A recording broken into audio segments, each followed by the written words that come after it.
Hey, what is going on? This is Brett, and welcome back to Power Rankings for Week 5. We have another special guest with us this time. We have Matt Metagross. Hey there, how's it going, guys? I'm not good like Brad, so you don't have to worry about any conflicts of interest. I mean, at least you have the common sense to actually rank yourself, instead of just putting yourself at last because you refuse to rank yourself. I mean, I'm basically in last anyway. Well, I mean, not quite. The resident title of last goes to me. I don't think anybody can surpass me in that. I'm very proud of this. I gotta hold this title. You're one win away from me taking that title. All right, so I guess we'll just jump into it. Number 14, we both have me, of course. What is there to say? I'm still have 0 wins. So You're the not as good. I'm not as good as everyone else, but I did put up a really good fight against Peach, who's actually one of our coaches who are in the playoff picture at the moment. 1-0 victory for him. So I didn't go down without a fight, so to say. You're the worst coach in the Oshawott line. And the fact that we have more than one of those is kind of hilarious. Yeah, I made this logo because Brad was my mentor for training center, and I was just like, hey, let's be an Oshawott because I'm the baby. That's actually kind of amazing. Yeah. And then here comes our first difference of opinion here at number 13. You decided to put yourself at number 13. Why'd you decide to put yourself at number 13? Let's just say this is my first win, and I choked away about 4 points of differential in it. So even when I play good, I choke. And so I feel most of the time. Like, I even choke in my wins. Like, that's how freaking trash I am.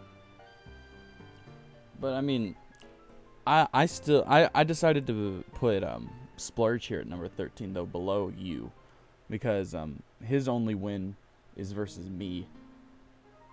So I mean, that's a fair point too. But at the same time, he played well that entire match. It's not like he went to the end and almost screwed himself, like yours truly. But I mean, I still it's still something to beat Shadow, because I've been saying this all season so far. I think Shadow is gonna do some great things this season, and to take him out when right now Shadow's looking like a real good threat. Even if you did almost choke away the entire game, you still beat a big threat right now this season. I mean, yeah, I guess that's fair. I just think that Splurge played better throughout his match as a whole that he won than I played in my match that I won. Yeah, like fair. Even though Splurge was playing a better opponent, I think he still played better personally. Yeah, that's fair. That's fair. So you, moving on to number 12 here, you decided to put Texas here at number 12.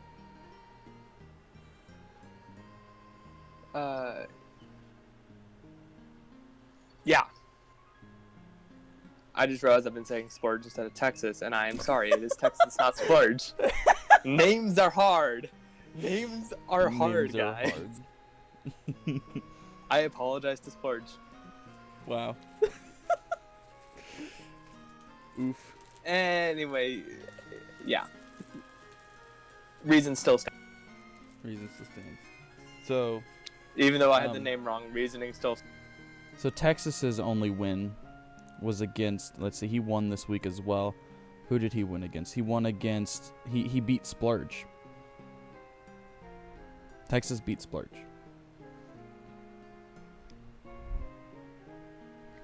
Restart this recording. One of our slides is wrong.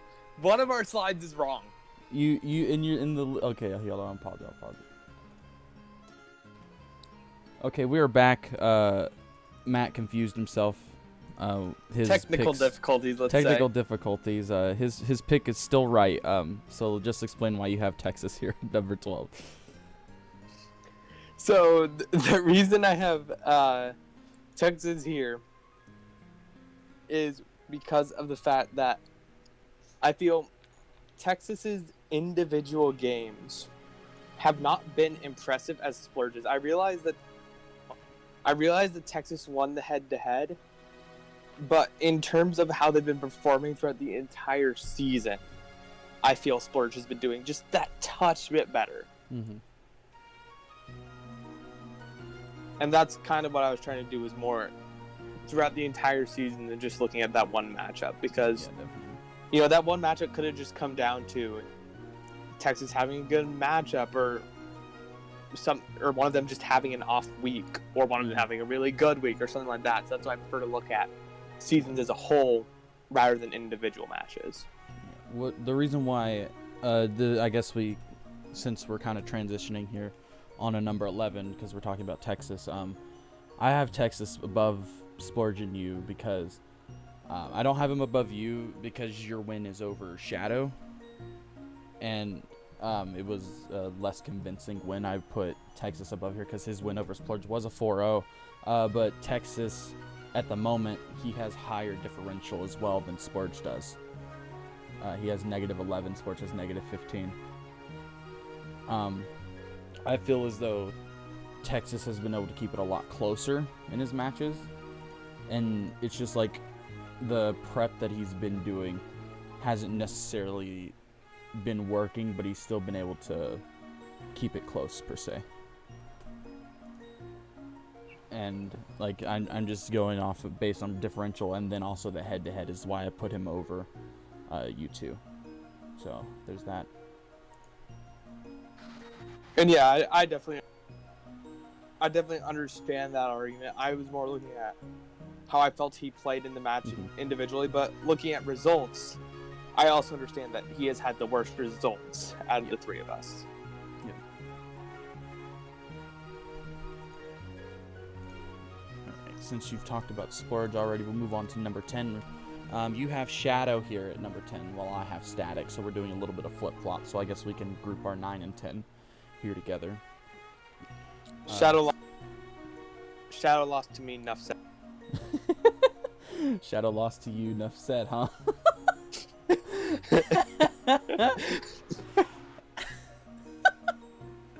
Oh my gosh. But oh my god, I don't know what it is. Let's see. They're both 2 and 3 right now. Static has been kind of cooling off a bit lately than he was at the beginning of the season. So I guess that's why I decided to put him below Shadow, because I still feel as though Shadow's a little bit hotter than Static is at the moment. And like I said, I have my obvious reason for it, and yeah. but yeah, Static came out this season so hot, and I was really disappointed when he didn't keep that up. I really thought he was going to go on a really big streak this. Yeah, it's very. I've always looked at Static as one of those coaches who makes, like, he uses really weird sets, and they, like, for some reason, like, those really weird sets work for him. But it's just like whenever he starts, like, whenever he loses, he goes on like a. At least this is what I've noticed. He goes on a big losing streak for a while if he can't keep that win streak up. And at this moment, it just feels like the torch he was burning is just like starting to hit that cold streak. Yeah, he just needs to get a blanket and just warm himself up a little bit. In the middle of summer. So here at number 8, we both decided to put Melone here, who is, let's see, he is our last 2 and 3 coach. He's tied with oh my god, he's exactly tied with Shadow, differential and everything. Whoa, I didn't even notice that. But I feel as though Malone's wins have been a lot more impressive. He has beaten Peach again, who is one of our playoff picture coaches at the moment. So that's something that you can't put down at all. I just feel it was right to put Melone here above these two. Yeah, it's just mostly the fact for me that he has played the entire season a very high caliber of coach. Mm-hmm. And I don't think he's played anyone in our bottom 4 yet. Yeah. So he's got 4 free wins coming. Basically. I mean, this next week Malone's facing me, so we'll see if he'll pick up that free win, free dubs for Malone, basically. All right. So moving on to number 7, I decided to put Bash here. Again, just looking at Bash's season so far, he hasn't really been facing a lot of the top dogs, while Brad has been. Brad lost to TCP. I don't think he's faced Cody. Well, Cody's gone now, but let's see. Brad also lost to another one of our playoff coaches with Peach. So I thought it was better to put Brad above Bash, because I'm trying to think here. Bash hasn't been playing the top dogs this season yet. He hasn't gotten up to those coaches yet, and I don't know if he'll be able to fare well against them while Brad has been holding his own. Okay, when I'm looking at his schedule, I'm seeing that both of his losses were against very good competitors who are above him on the list. He's won every game he should have won. Mm-hmm. So if that continues, he needs one upset win and he's in playoffs. And Bash is definitely a good enough coach to do that. So maybe it's a bit of a leap of faith, but I'm very confident in saying Bash takes one more dub, he's in playoffs. Like, one dub over one key coach, he's in. So I think he's definitely in the best position to move up. Mm-hmm. But it was just me looking at it, just like if I'm putting the coaches that Bash has won against versus lost against versus the ones that Brad has lost against, it's just like whenever I put those head-to-heads together, I feel as though the losses that Brad received were against tougher opponents, if you will say, than Bash lost against. In the grand scheme, except for probably Vish. Well, the thing is, too, that you look at Brad's loss to TCP, he got throttled. Mm-hmm. I mean, Brad just went out there and got nuked. That has not happened at all to Bash. Like, he's been in every game. True.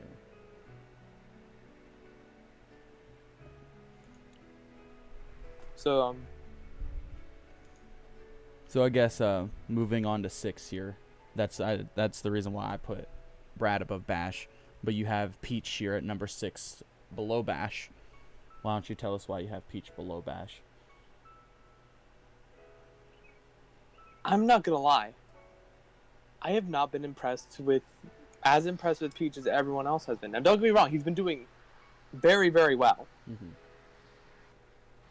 That being said, I don't think that...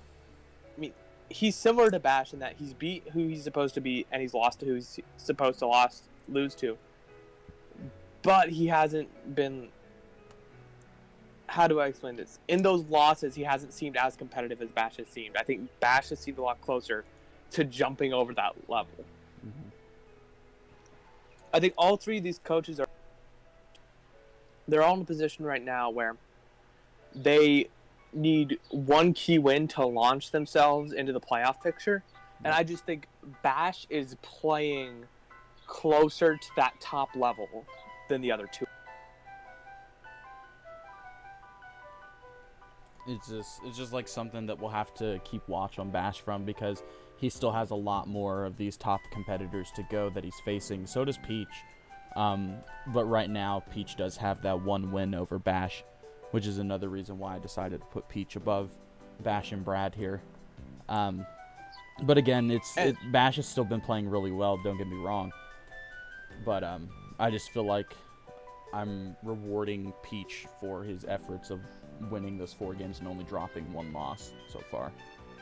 And I definitely understand that, and maybe I am being a little too gifting to Bash, but just something about the way he's been playing just gives me a feeling that he's about to break through. Yeah, definitely.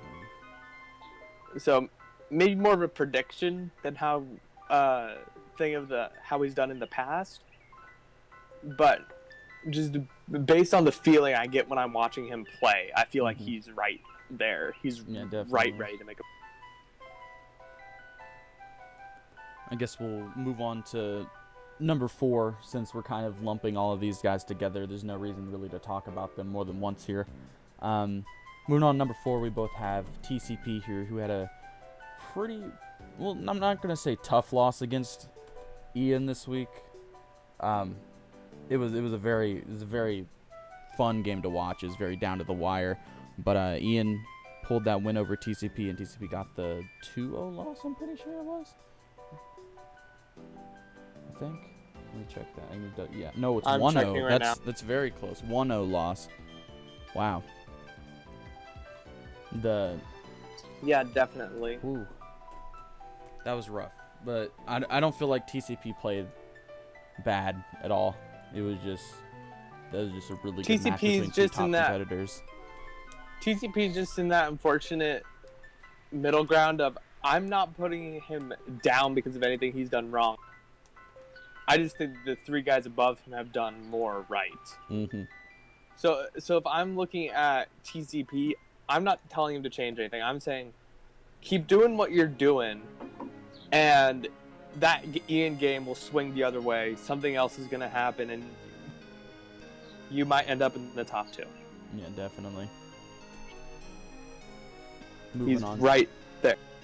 Yeah, he's just right there. I mean, TCP still has the season's still very new. We're only in week 5. We still have 9 more weeks to go, I think it is, if I did my math right. So there's still a lot of time for these coaches to either lose more or win more. So this is still going to change a lot. TCP is always a top competitor, or only 2-time champion. So he's always usually in that playoff picture. But hopefully he can turn it around going into these next coming weeks. And then at number 3, we have another difference of opinion. You decided to put Ian here at number 3. Why'd you decide to put Ian here? It wasn't because of anything Ian did. Man, is Robert dominant. Robert just seems to come in and say, no, I'm the new boss. Get out of my way. That's just the feeling I get watching him play. He just picks apart teams so well. Well, he's only been here for 2 weeks so far, right? Like him specifically, after he took over for Cody, right? I think. Or has he been here 3? I thought it was 3, because it was right after week 2. Okay. Yeah, he beat. Hold on, let me actually double check this real quick. I know for a fact he beat Ian head-to-head, and then he won this week over Melone. Okay, he's only been here 2 weeks. He took over for Vish. Vish beat Ian, and then week 4, Robert took over. And he lost to Peaches. But his win this week was really nice. A 4-0 win over, who was it? You know what? Changing my ranking on the spot because I was misinformed. I thought he came in a week earlier and was the one who beat Ian, and I just... So yeah, give the 2 spot to Ian. Okay. Well, verbally, you're going to change your ranking. I'm done. Yes. Yes, I'm dumb. Just consider me an idiot and flip those 2. Well, I mean, viewers. He's still not doing bad at all. Because, no, but when it just comes down to the, when it comes down to just picking those 2 and deciphering between, like the fact that he didn't play that week 3 match that I thought he did. I just remember watching Ian get beat, and it was like, oh my gosh, that was terrifying to watch. Mm-hmm. But for some reason, I thought it was Robert who did that. No, it was Vish.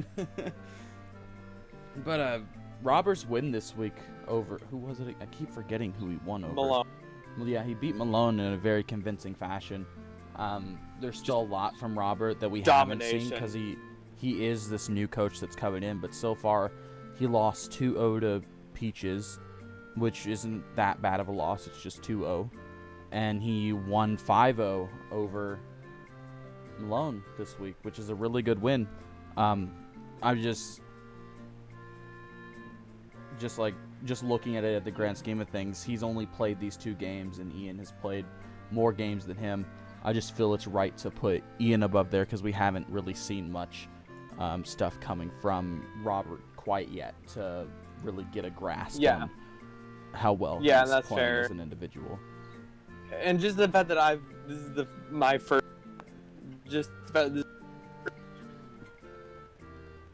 stop cutting out for crying out loud.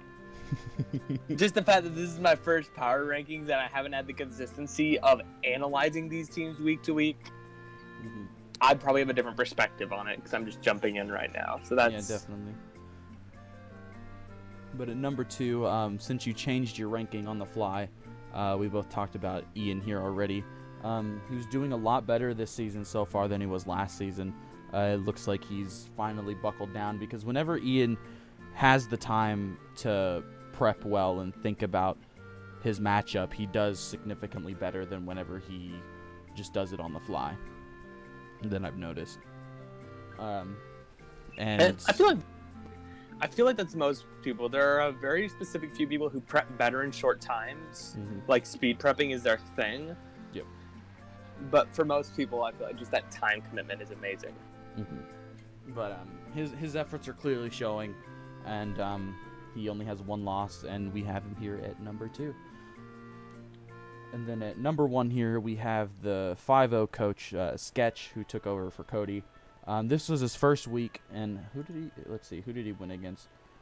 There's another Weavile. We have so many Weavile teams. He beat Brad this week. The reverse sweep with reverse sweep with Halucha right at the end. That was devastating. Yeah. That was a devastating so loss. fun to watch. That was so fun to watch. It was an amazing Not win if you're for Brad. I Sketch. feel bad for Yeah. Brad. I feel bad for Brad, but from Sketch's perspective, that was just so... So it was very well executed at the perfect moment to win him the game. More than anything, you can't say the undefeated guy isn't in first, in my opinion. Like, when it comes to like a 2-3 team versus a 3-2 team, there's a debate to be had. Yeah. But if you haven't lost, you haven't lost. And if you haven't won, Brett, you haven't won. So You had to throw me in there. Throw me under the bus. Oh, man. Oh, but yeah, you're right. There's really no debate in putting a 5-0 team any lower than number 1. It's just there's just no debate there. And Matt left the call. He left us all alone, leaving us in the midst of a power ranking video. Give me if I'm fired, give me the Trump. You're fired. You're fired. I can't do a Trump voice. Shit. Anyway, that's going to do it for week power rankings. It was very nice having Matt on here. I can feel the chemistry already between the both of us. But thank you guys so much for watching, and hopefully after I have given all the candidates a one episode to do their audition, if you will, we'll finally pick a co-host to be permanently on here. Thank you so much for joining me, Matt. Trash Bros. Yeah, we are the Garbadors. Oh my god, that's amazing. Bottom Bros for people. Oh my god, that's awesome. Thank you so much for joining me, and we'll see you guys No next time. problem. See you around.